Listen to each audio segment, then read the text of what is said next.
Florida is the pilot state for federal legalization. CBD is already a carved out cannabinoid that's been approved by the FDA. And Jazz Pharmaceutical has somewhere like 152 lawsuits against CBD companies because it all was about they couldn't patent the natural plant, right? Like that's what we always said growing up. Like that's what we always heard. Hemp was the back door to that. Hemp was a way that they could separate out the cannabinoids and basically, excuse my French, but whore out the plant for parts. Damn, you're so right about parts of this because like you're exact, because I had someone just tell me about hemp, how they've patented every single terpene and that this is how they backdoored that. This, keep D8, going. This is interesting. D8 was the very first cannabinoid to ever be patented. And it was patented in I want to say 65, but it may be 86, but I think it's 65. I think Delta 8 was patented in 1965. They knew. I mean, and then Pfizer, here comes Pfizer inventing K2 spice in 1979, which it had already been invented, but the scientists that invented it said this shit's way too dangerous. We're going to throw that away and pretend we didn't do that.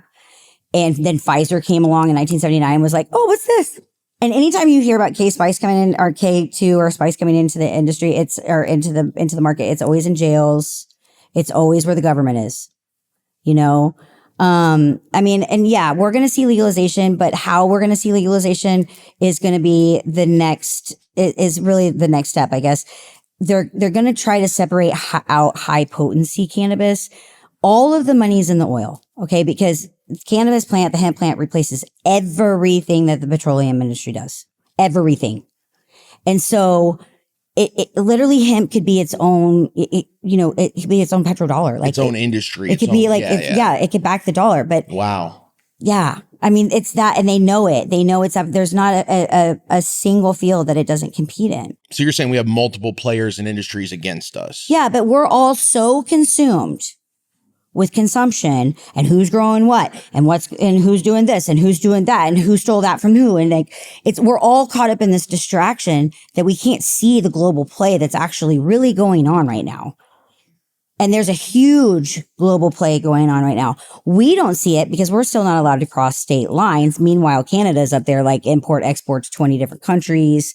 You know, there's a whole market being set up out there. And you're saying what? That it's basically, what's the whole play? If you could give me like an overscope. The whole play is, I mean, that gets into a little bit conspiracy theory. You know, I mean, if you're somebody that acknowledges that there's a war going on on this planet, and that we're headed towards more war, then the cannabis plant wins after that war, right?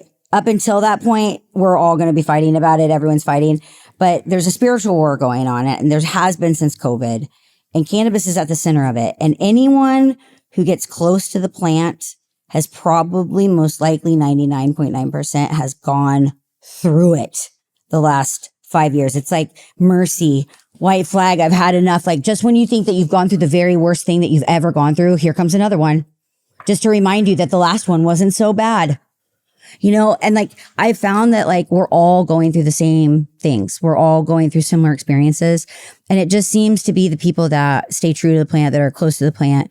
Because I mean, you know, I truly believe that cannabis is a God plant. God made it. It provides everything we need: our food, our housing, our clothing, our shoes, our rope, our fuel, our medicine. It's everything, you know, and we know this much about that plant. This much. We don't even know all the cannabinoids. Yeah, it's still illegal in most cases. I mean, they literally were just getting ready to execute that basketball player in Indonesia. If it wasn't for Dante West, high five, shout out Dante West. He went over there and got his sentence reduced to 25 months, and that basketball player will be home in February. Dude, Dante is the man. Like, he went over there without any help from anybody. The Last Prisoner Project did not help him. Nobody. He just went over there and just knew that wasn't right. And he got that guy's sentence reduced from death to 25 months.